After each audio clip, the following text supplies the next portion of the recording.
Welcome to Gas, the true story of a toxic train derailment. I'm Ron Scholl. Last time on Gas, confusion reigned as responders mustered to the wrong location for the chlorine spill, with many not having respiratory protection. We now continue with Part 1, Chapter 6, Gassed. Epigraph. We looked back toward Alberton, and you could see a cloud over the whole town. Alberton Fireman James Claxton. Evacuation west of Petty Creek. The Alberton volunteers returned from Petty Creek to find gas had engulfed their town. Responders included Fire Chief Tim Ishler, Assistant Chief James Claxton, Terry Fairbanks, Doug Lausch, and Thor Augustine. They had a tiny budget and dubious equipment. Claxton missed the false start to Petty Creek, sleeping through his pager until someone roused him. He believed the gas had encumbered him. The trailer really smelled bad of chlorine, he said. The volunteers assembled in the old fire hall in the center of town. The crew prided itself on fast response, but the faulty dispatch had wasted valuable time. Ishler, 37, assigned crew to 3 vehicles, directing Fairbanks to stay at the hall and operate the emergency siren. Fairbanks first had to evacuate her 2 children, who got a ride from a neighbor. Around 5 a.m., 32-year-old Fairbanks began cranking the loud manual siren until she got blisters. Residents kept opening the door to ask her what to do, letting gas in, and she didn't have a functioning SCBA. We only had 4 SCBAs at the time, Ishler said. Hand-me-downs, 1 unit malfunctioned, Fairbanks.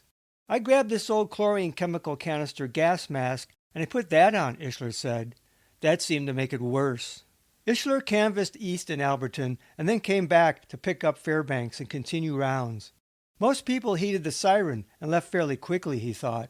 But Fairbanks described the evacuation as mass confusion. Ishler said visibility was only 2 or 3 blocks with patchy breaks. The gas gave a very acrid, bitter taste, he said. Burning, you could feel your airways closing up. I really did think I was going to die.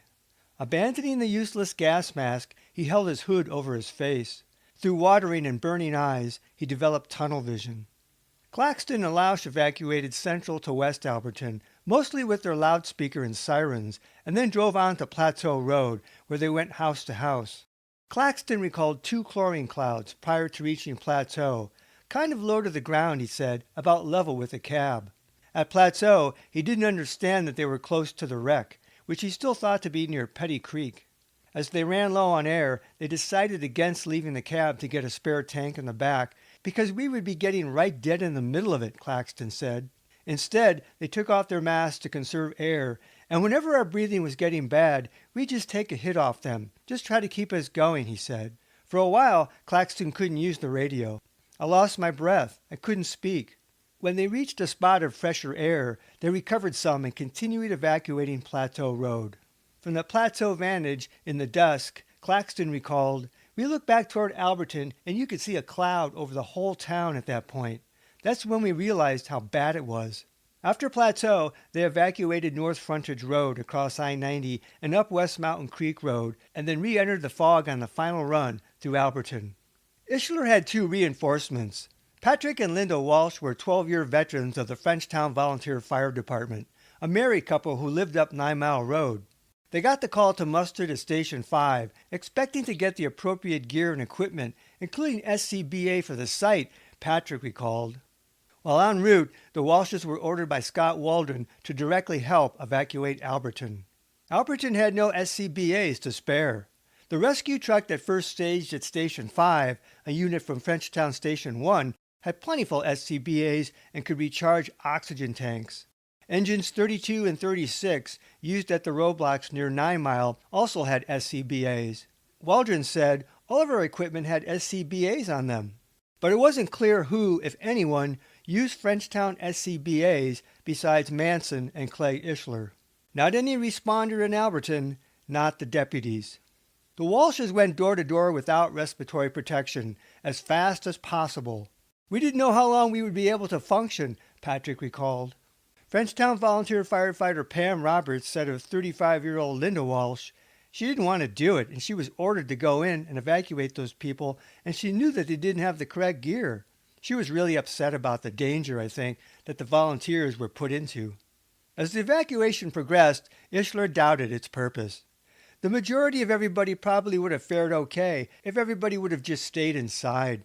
Ishler's opinion was based on questionable assumptions, that houses could be airtight and that gas hadn't entered through open windows. Still, to evacuate safely, residents needed an airtight car and to hold their breath while getting to it. Fairbanks described the smell as like sticking your nose in a bottle of bleach. It was very intense, she said. The scene reminded her of the John Carpenter movie The Fog. The chlorine gas was probably knee-deep, she said, a palish-greenish color, and it was eerie, it was spooky, it was terrifying. You could actually see it creeping down the roads. When the gas first arrived, she said, it was patchy, but by the time we left, it was just like going through a fog bank. You would cut through with the trucks and it would just fill in. It would patch up more going up the mountainside, but the valley itself, it was just like a solid fog, except it was this greenish stench. When Ishler received final orders from Chief Waldron to pull out, oxygen tanks were empty and exposure for the volunteers was becoming severe. Claxton and Lausch were reportedly the last ones out, sometime before 7 a.m. The Walshes had struggled. After about 45 to 90 minutes of direct exposure, our breathing was becoming more and more labored, Patrick recalled. We both started to vomit and did so with increasing frequency. My eyes were watering heavily and burning. As he drove through the town, Walsh could barely see more than a few feet and had a couple narrow collision misses. Soon, the Walshes could barely talk loud enough to warn residents. They had burning lungs and difficulty breathing. As Patrick verged on fainting, they decided to evacuate themselves, while still helping others on their way out. But when Linda began to struggle to breathe, they skipped some houses and went straight to the Frenchtown High School Evacuation Center. The Alberton volunteers escaped to the 9-mile exit staging area and were ambulanced to Missoula. Alan and Cynthia Matthews of Alberton arrived at St. Patrick's Hospital parking lot at the same time as an Alberton fireman. He got out and just stumbled to his knees, Cynthia said. We helped him into the emergency room. There was no decontamination measures, Ishler said of the 9-mile forward command site. They had the little pools and the wash down units set up, but I don't remember seeing anybody get washed down through the whole thing. Normally, when a contaminated responder, especially under the influence of a chemical, showed up at decon, he would be attended to. Ishler was not decontaminated at the St. Patrick Hospital emergency room either, where he received an aerosol nebulizer treatment, chest x-ray, and was released. I didn't clean up until I took a shower in the motel, he said. Ishler's acute symptoms included congestion, severe coughing, vomiting, sore eyes, and blurred vision.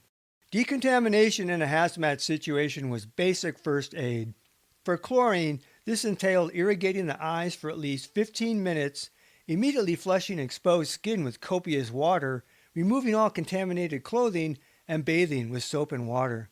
Fairbanks confirmed that the crews at the 9-mile staging and at St. Patrick's Hospital never did go through a decontamination. The ambulance itself smelled so bad of chlorine, she said. I went to the ER in full turnouts.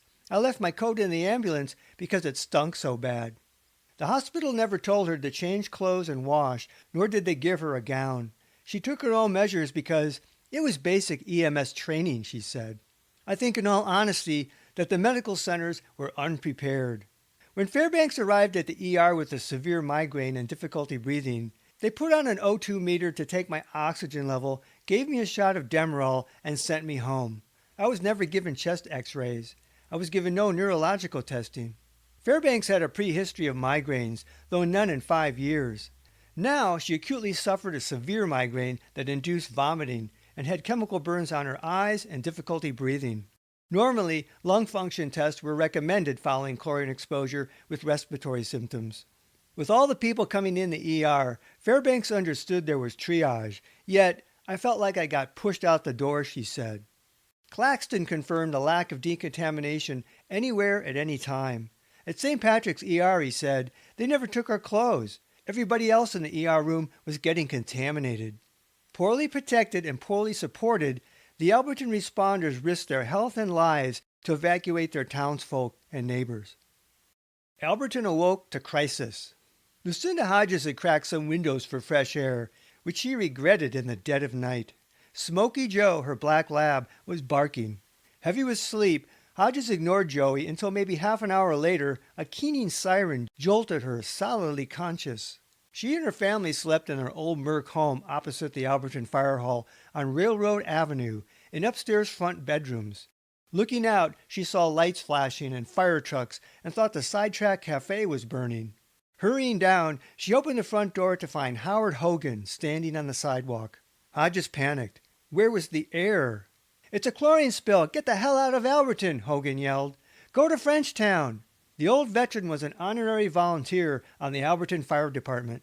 In the dark, some thing rolled across the ground heading east, fog-like, at least as high as the streetlights, Hodges said. It was like oven cleaner, this awful acrid burning. It never smelled like bleach to me, just horrible fumes, and Howard had no respirator.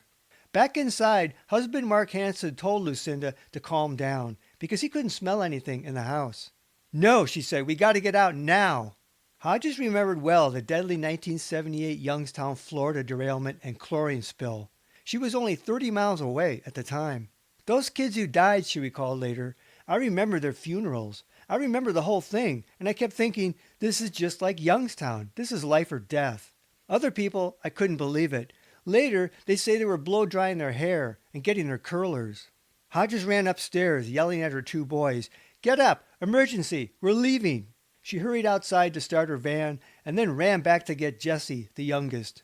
She covered Jesse in 2 blankets and carried him to the van, and when she returned to get 10-year-old Trask, Hansen was dressing. "I'll follow you in my car," he said. "I want to check on Dan." Hansen's 13-year-old son from a previous marriage was visiting, but stayed that night with friends. Hodges grabbed Joey. He'd been trying to warn them, joined the kids in the van, and left. She had nothing but a coat on over her pajamas. No shoes, glasses, wallet, nothing. On Adams Street, going east toward the Petty Creek Interstate entrance, her van stalled, and she knew it was the gas, remembering how Florida cars wouldn't run. Her windows and vents were closed and her kids bundled up, but gas seeped in. Her damn van conked out again, even as she accelerated. In Florida, people had panicked and run from dead vehicles until they too died. The third and last time it quit was almost 2 miles from home, at the entrance to I-90 where a deputy's truck blocked the road up Petty Creek. Hodges was shocked to see the man wore no protection and had the windows down in the truck, with a thick cloud rolling by even here. Hansen then pulled up. He hadn't looked for Dan, he said. Once outside, he realized how bad this shit was. They both took off. Finally, the cloud thinned at the top of the 9-mile hill 5 miles further east, where they found their first taste of fresh, blessed air. Hodges pulled over and told Hansen she was going to Missoula and her mother's trailer house. Hansen would head to Frenchtown to see if he could help evacuees. As Hodges drove by Frenchtown, she saw but 2 cars at the high school, the unofficial evacuee center, and realized she had been one of the first to get out. When Hodges got to her mother's trailer in northwest Missoula, Catherine opened the door and said, "What is that smell?" referring to the stench emanating from her daughter and grandchildren. Upset, Hodges called a 1-800 number for the Poison Control Center in Denver. They already knew about the derailment. "I'm a little short of breath," she said. "My throat burns, but everyone else seems okay."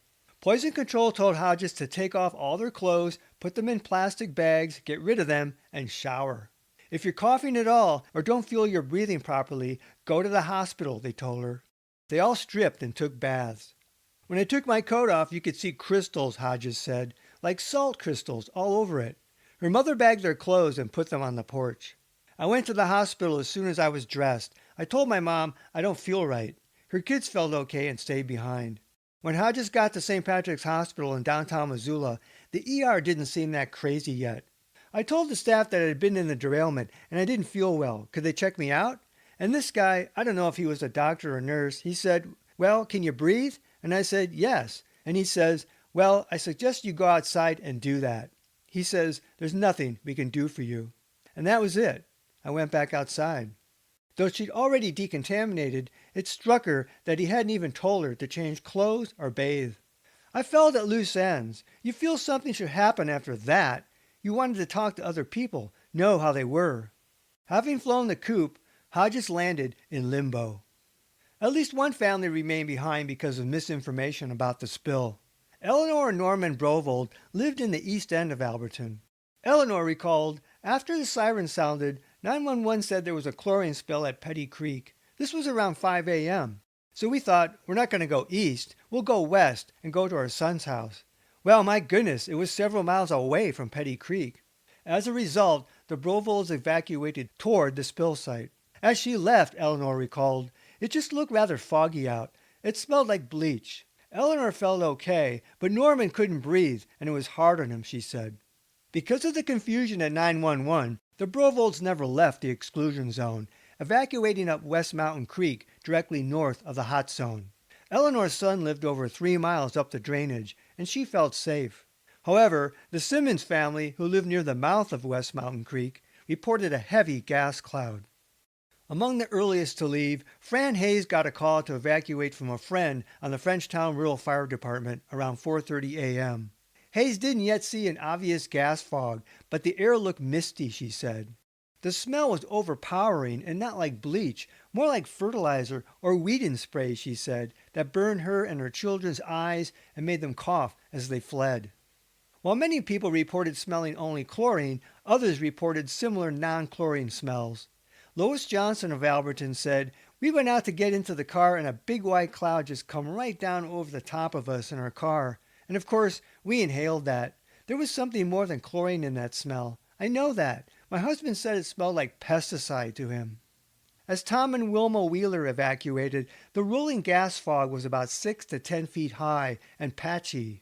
Wilma said, it smelled like fertilizer to me, not chlorine. Tom recalled a combination of chlorine and hardware store fertilizing stuff.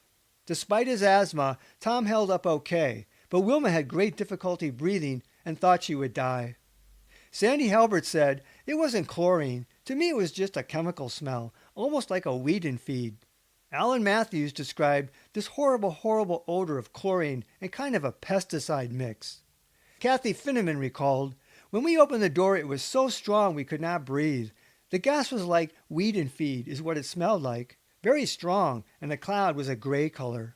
At the bottom of her driveway, Finneman said, it was so thick I couldn't see the garbage cans about 100 feet away. I had to turn my car lights on when I got down there.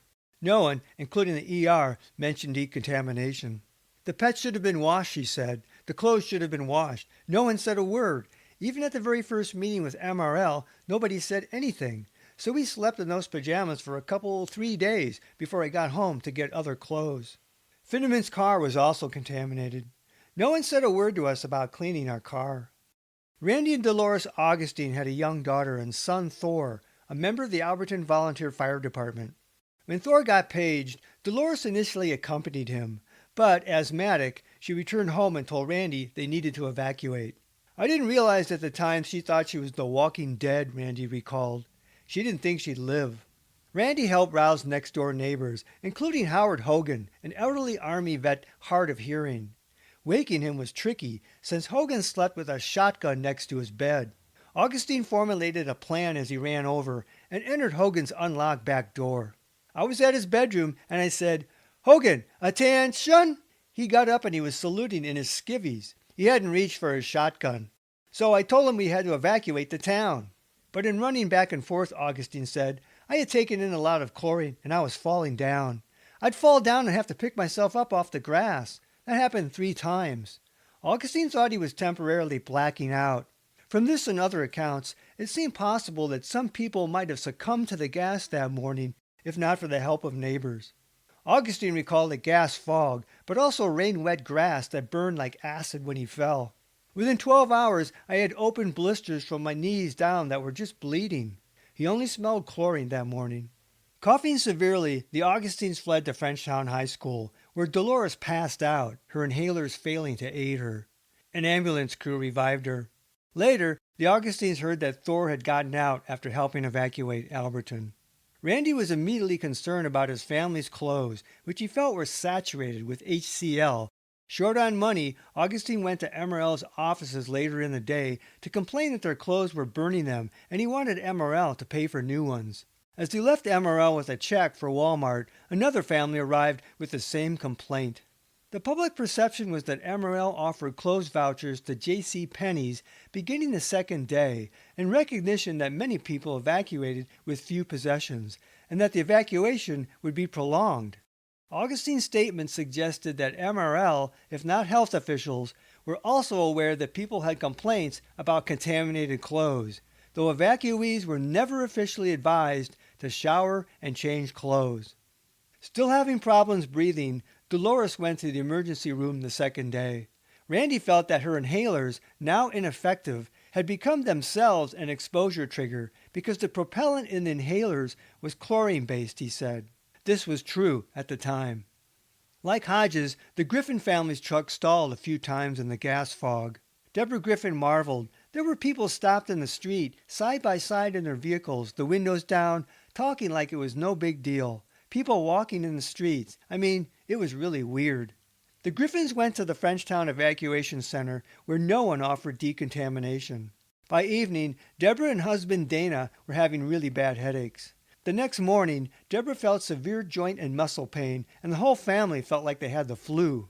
Dana was later diagnosed with chemically burned eyes. Hearing sirens, Ben Cloud walked outside and found a really burning type of smell that nearly dropped me to my knee, he said. Cloud evacuated his family in their night clothes. His wife Jolene had a history of asthma. She tried not to breathe, but she couldn't do it, Ben said. It didn't take much to get her asthma full-blown right away. Jolene immediately took a rescue inhaler. Patty Freese couldn't gauge the mist height, but it was over her roof. It kind of went in waves, she said. It looked like a big cloud. My neighbors that live up above me, about 50 feet higher, they said they could look down and see our house engulfed in that green mist, but it never got up to their house at the time of evacuation. The Freeses evacuated around 5:30 a.m., Patty said. I couldn't breathe until we got past Frenchtown. The tears were just running down my face. They went straight to Freese's daughter's home in Missoula and listened to the radio for news.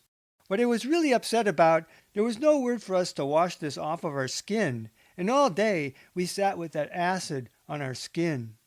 Mike Graff recalled, by the time we got to the highway, you literally could not see the end of the hood of your car.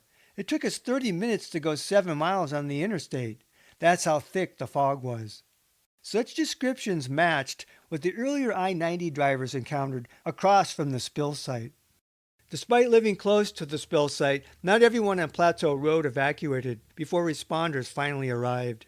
Several residents slept through the gas for up to hours, some waking only after friends called or neighbors roused them. The gas came in through open windows, and residents described more of a herbicide smell. Real strong, though, just like an airplane had sprayed you, one said. Or a mix of things, including chlorine. The cloud was very thick outside, even after 6 a.m. While driving off, one resident had to follow a fence because he couldn't see the road with the headlights, he said. Symptoms included burning sensations and difficulty breathing. One asthmatic said, I was just choking. I couldn't breathe at all. Another Plateau resident found neighbors acting odd and confused. They were sleeping with their window open, and he said that they had just put flea collars on the dogs, and he thought that's what that smell was. He threw the dogs out, opened the window, and went back to bed. While going for treatment for an acute cough, eventually at both St. Patrick's and Community ER, one Plateau Road evacuee felt distrustful because the doctor said that MRL had provided a written protocol for chlorine symptoms and treatment that implied the exposure was not serious.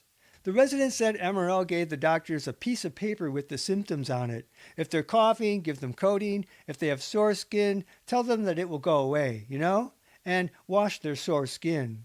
This resident's severe sinus infection during the 17-day evacuation period was dismissed at St. Patrick's Hospital as a spring cold. Evacuation, Petty Creek to 9 Mile.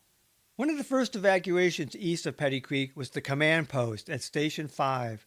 At 5 a.m., Waldron advised he was moving, having underestimated the advance of the gas cloud. He found the smell very strong, he said. It didn't make sense to have a command post in an area being evacuated from a gas cloud, and Ponderosa Acres was also a trap without an east escape route. By 5:15 a.m., Waldron was setting up command at the county shopyard near the 9 Mile exit of I-90, 5 miles east of Petty Creek on 9 Mile Hill. Waldron had planned to use Unit 818 to help with evacuations, but we couldn't, he said. Instead, he moved the big rig with him to 9 Mile exit, taking with it 2 MIN, SCBAs, and a system for filling oxygen bottles. leaving the SCBA train crew unused in helping with evacuations. While Waldron scrambled to relocate command, he called for the page of all Frenchtown volunteers to Station 1 in Frenchtown. Only the west side of the district had been paged at first. Waldron: well, it was obvious that this was going to be a big incident. It was going to be long-term, and we needed all the help we could get. We didn't know how far this cloud was going to travel. We didn't know if we'd have to evacuate Frenchtown. So I was preloading the system with as much as I could get. Waldron said perhaps 30 volunteers could have responded from the 5 Frenchtown rural stations. Despite his page, Waldron did not add responders to the ongoing evacuations, and had even pulled out Unit 818. He apparently thought he had enough help to evacuate and sufficient protection for responders. The deputies began evacuating east of Petty Creek.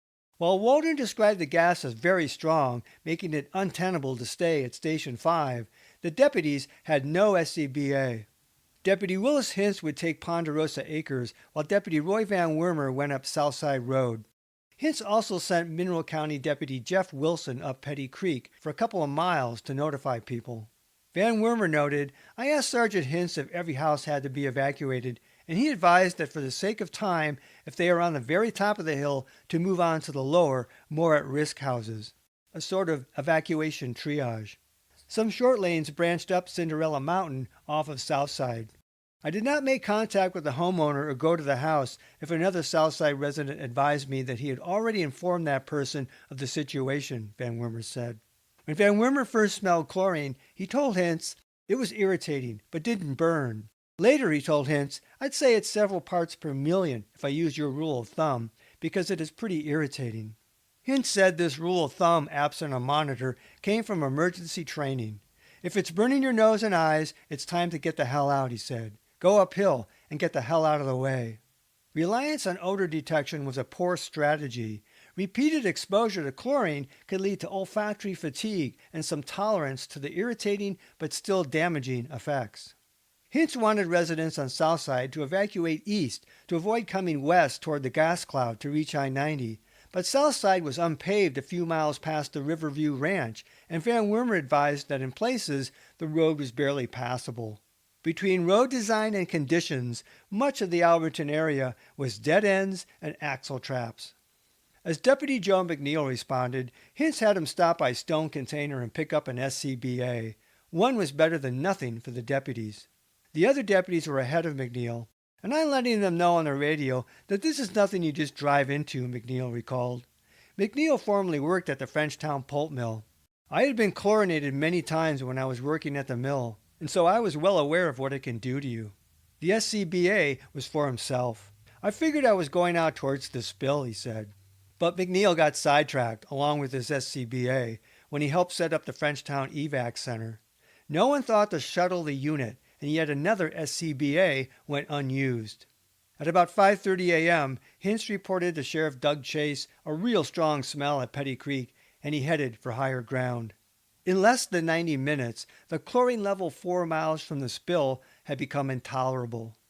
John and Carol Greenwood lived about a mile up Petty Creek Road. When Deputy Wilson banged on their door at 5:10 a.m., Carol recalled an intense chemical smell. "I couldn't say chlorine," she said. "It had kind of a herbicide, perhaps an insecticide smell to it," John recalled. "It was definitely something with the chlorine." They saw no gas cloud in the dark. The Greenwoods' account was notable in that the gas reached them 4 miles east and another mile south, upstream in this narrow drainage. Carol said canyon winds varied and could be very strange. Normally, at night, a draft came down the creek. Because the pass to the south was a quagmire, the deputies sent the Greenwoods north to I-90. "When we got down just about to the river," John said, "we come into something that looked like a light fog, and that's where we really got hit. It was really vicious there." Carol said they went to the ER, coughing really bad, the eyes burning, real nauseous. No one decontaminated them. Larry and Avis Mickelson lived on the bench just above Southside Road, east of Petty Creek. Larry worked for the Montana Highway Department and was already awake around 5:30 a.m. as sirens wailed in the distance. Soon a deputy knocked and practically let himself in to inform the Mickelsons about the evacuation. Larry smelled a very strong chlorine smell outside. In the yard light, he said, you could see the mist in the air moving east. Mickelson later believed it would have been best not to have evacuated because there was never any smell inside the house, he said. We went through the worst part of it going to Frenchtown. It got so strong in the car that everybody was beginning to have a problem breathing, even with the windows and ventilation closed. Mickelson felt very sick for 3 or 4 days, with nausea, diarrhea, and some difficulty breathing. Jay Stiles and family lived on Southside Road about 1 mile east of Petty Creek. When Jay was woken around 6 a.m. by a deputy, the cloud had already arrived. It looked like the light was up above me because there was so much gas in the air. It was like a fog, Stiles said. Outside, the smell was strong. Your eyes were watering, sinuses, your throat, you could feel it burning. It was real scary. You felt like you were choking. As Stiles drove them to Petty Creek, a foggy mist clouded the windshield. I made a big mistake by turning on the defrost and just flooded the cab with more gases, he said. As daylight came on, we got on the interstate and drove through a cloud of chlorine that got thicker and thicker. By Stiles' observation, the gas pooled in pockets. In the Southside Ponderosa Acres area, the river carved a droopy bend against the mountain, in which air stagnated like a river eddy. You could see it from the interstate, he said. It just hung right here in this area. And when we were evacuated, we hit other pockets on the other side. The gas was spreading, but not uniformly. The gas cloud ran ahead of evacuations, and many people east of Petty Creek discovered the emergency on their own. Jamie and Bill Becker lived on Alberton Lane, a private spur off Southside that wound a short way up Cinderella Mountain's northeast flank. Jamie Becker found little information on the radio. This didn't seem to be a crisis. The air was very, very heavy, she recalled. It smelled more like herbicides or fertilizer.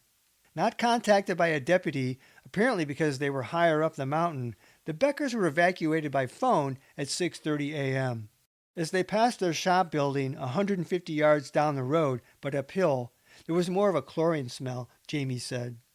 That morning, Jamie's face turned red and tears ran down her cheeks. She already was sensitive to air pollution. Her husband Bill's poor respiratory condition became aggravated. A smoker, he had chronic obstructive pulmonary disease, including emphysema and chronic bronchitis. Paul and Marlene Lodge lived down the road from the Beckers on LeBaron Lane. When the couple heard on the radio of an order to evacuate their area, they called neighbors and set off an impromptu phone tree. At the foot of LeBaron Lane, a deputy told the Lodges they could not go west to enter I-90 via Petty Creek Bridge, so they switched to their truck to drive east on the muddy, rutted Southside Road. The smell of chlorine wasn't that strong to Paul up at his house, but it strengthened along the riverside. As they passed by the Riverview Ranch, Lodge stopped to view a herd of elk. I rolled down the window and just got hit in the face by it, he said, realizing for the first time how serious things were. The Lodges went straight to Missoula. No one mentioned decontamination. I know a lot of people were having difficulty with rashes the first couple of days, people who didn't change clothes, Marlene said. Dixie and Alan Robertson lived with their 2 children 2.5 miles east of Petty Creek on Southside Road. Dixie was woken by a coughing fit and heard the Alberton siren in the distance. As they evacuated toward Petty Creek, it smelled like a pesticide, not just chlorine, she said. The Robertsons suffered coughing and burning skin, and Dixie and her eldest son both went to the ER. Justin, an asthmatic, had trouble breathing. Dixie's cough persisted non-stop for days, a hacking sound shared by many people at the public meetings. We're all sitting here in the same clothes that we had on when we left here, Robertson said. So she went to MRL and told them she needed money for toothbrushes and night clothes.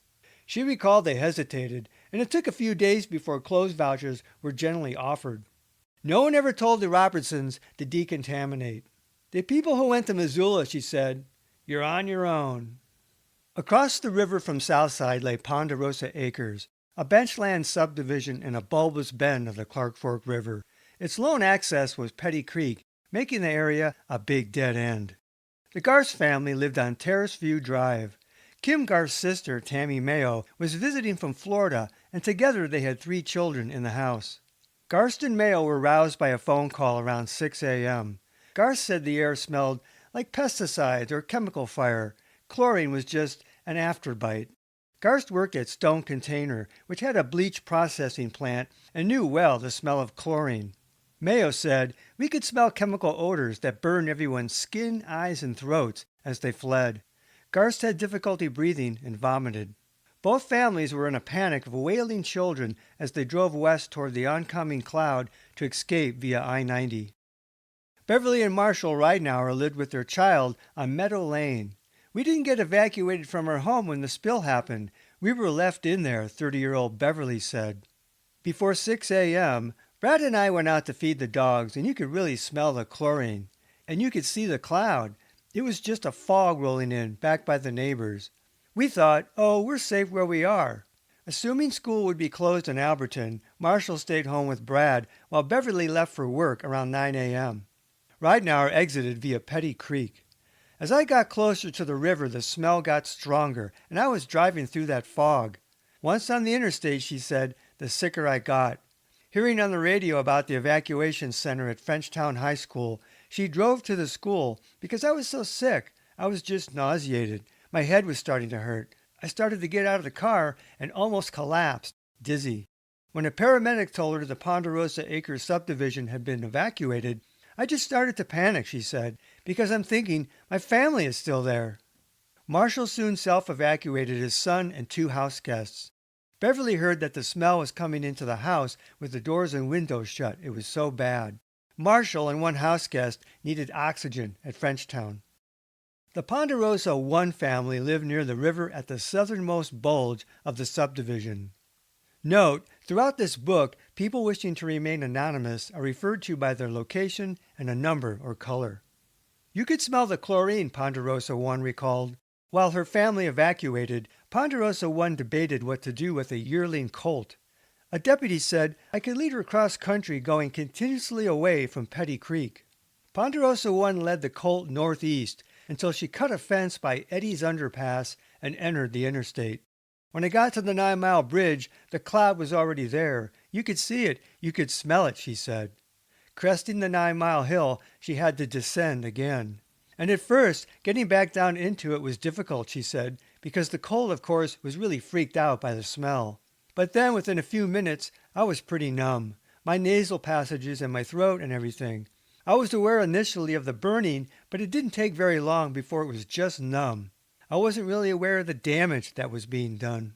She walked to Huson, over 5 miles from her home, and boarded her colt. I ended up developing just a really awful cough a couple days afterwards. I shed all the skin on the inside of my mouth and my tongue. It was really kind of gross. But it took a couple days before things really started happening. At Community Hospital, she received no decontamination, and the family wore their clothes for a couple days. Further north, Steve Adams and family lived about 6 miles from the spill near Eddie's Underpass, a dead-end spur off the frontage road near I-90. Adams' nearest neighbor was 53-year-old Dan Watts, vice president of MRL, a quarter-mile up road. A 32-year employee of Burlington Northern, Watts had joined MRL that year. Adams checked on Watts, but Watts had already hightailed it. Watts, naturally, heard about the spill well before Adams and evacuated with horses and pets. In contrast to neighbor helping neighbor stories, Adams said, we are the only other people that live on the road, and then Watts never called us or told us or nothing. Adams thought, I've got 2 small kids up there. You don't think to pick up the phone and call me? A volunteer fireman notified the family around 6 a.m. By then you could see the cloud coming along the river, he said. A green-tinted fog, almost treetop high. Telephone pole high, with tentacles blowing off. Adam's wife at the time, Lori, recalled the odor extremely strong, which smelled like there was more than just chlorine, though she couldn't identify it. By the time Steve got his family into the car, he said, I blistered my lips. I blistered my nose. About 1.5 miles northeast of the Petty Creek exit, Roscoe Road branched off from the frontage road opposite Eddie's Underpass, up the forested flank of Ellis Mountain. Stephen and Christine Edgar and their infant child lived about 2 miles up Roscoe Road, due north of and some 200 feet above Ponderosa Acres. A neighbor's phone call woke them at 5:20 a.m., and they smelled a strong chlorine odor inside their house. Outside, Stephen found a very thick gas cloud. Their German Shepherd dog lay on the ground, gasping for air. The Edgars described a 15-foot visibility within the gas cloud during their evacuation, which caused immediate gagging, coughing, breathing difficulty, and burning eyes. Catherine Danute lived at the last house on Roscoe Road with 3 teenage boys. A neighbor from the bottom of the road called her around 5 a.m. and told her to leave immediately for Frenchtown High School. Outside, she said, I got a whiff of it and went, oh my God, we've got to go. We could smell it, and it was really strong. At that time, it was like a heavy chlorine smell. As they drove off, she said, it was just overwhelming. Our eyes were tearing up. I told everybody to keep your mouth shut, and she had her kids cover their faces with cloth. The gas cloud looked like a fog, she said, which thickened as they descended and only dissipated by the time they passed Houston. From these reports, the gas cloud was thick, almost 6 road miles from the spill and fairly high above the river. The deputies had no protection. At Frenchtown High School, Deputy Joe McNeil monitored the sheriff's radio. I'm hearing some of our guys are getting the gas. Unfortunately, I'm the one with the SCBA unit. I'm trying to let everybody know to stay up high, knowing that chlorine settles down low. Willis was already saying he was choking. His eyes were running or hurting, Sergeant Dave Ball recalled of Deputy Hintz. Captain Gerald Kriego told Hintz to get out, but Hintz refused. As members of the SWAT team, Hintz and Deputy Dave Walrod had a filter mask in their vehicles for chemical agents. Hintz didn't use his because he didn't think it would work with chlorine. He later learned it would have helped some. Shame on me, he said. But these masks were of short-term use and mainly for escape, not recommended in exposures beyond 5 parts per million. Hintz only noticed a chlorine smell. There was a couple of places where you hit little bowls, he said, where it settled in. It was really strong, and there was a little burning in the nose and stuff, but as soon as you went 10 feet, you was out of it. So when you was going into the low spots, you got the hell out of there quick. Hintz said he never saw anything that made me believe there was a big cloud circling me and I was about to die. And like I said, the rain really did help us out, and the high humidity keeping everything down and not moving. But not moving meant the gas was slow to disperse. Through his emergency training and observations, Hintz felt the deputies took calculated risks. But there were many unknowns. The amount of chlorine spilled and still leaking, how fast it was moving, what else had possibly spilled, and how it might affect a given person, especially over time. The deputies risked exposure for hours. Hintz monitored by symptoms, the deputies having no chlorine meters. But many deputies complained of burning irritation. They also risked becoming insensitive while damage continued, as Ponderosa 1 experienced with her Colt. Deputies in IC Waldron all reported strong gas smells in the area east of Petty Creek. While residents suffered acute symptoms and some went to hospitals, most had relatively short exposures compared to the deputies. Hintz: I was more concerned about the people in their houses and stuff and to get them out than to worry about me. But the issue was proper protection, and responders weren't supposed to make the situation worse by becoming victims. Additionally, more responders, protected, would have sped up evacuations for everyone. With Hintz and Van Wormer doing the brunt of the east evacuations, why not bring in more deputies with protection, including gear for Hintz and Van Wormer? Captain Kriego was deploying officers. Hintz had earlier asked 911 to page search and rescue personnel to get out here and start helping us notify people, he said, but he received no such help. Yet, Kriego was concerned with Hintz's long exposure. I was asked to leave, Hintz said. I didn't, and then I finished up the evacuation. The ultimate responsibility for the deputy's safety fell on IC Waldron, who was supposed to know the whereabouts and status of the crews at all times. The incident commander is responsible for the whole incident, period, Missoula Hazmat's Tom Ziegler said. But Waldron wasn't communicating with the sheriff's office. In sum, the few deputies had little protection, no monitors, and limited information about the spill. Next time on Gas, the true story of a toxic train derailment, we continue with Part 2 of Chapter 6, Gassed, and the evacuation of the immediate Alberton area from a massive chlorine cloud. Till then, this is Ron Scholl. Thanks for listening. This podcast is adapted from the book Gas, the true story of a toxic train derailment. Visit Amazon.com to see the 2-book series. To access support material in the book, such as maps, photos, illustrations, and video links, visit my Facebook page Gas, the true story, or watch my Gas playlist on my YouTube channel at RL Scholl.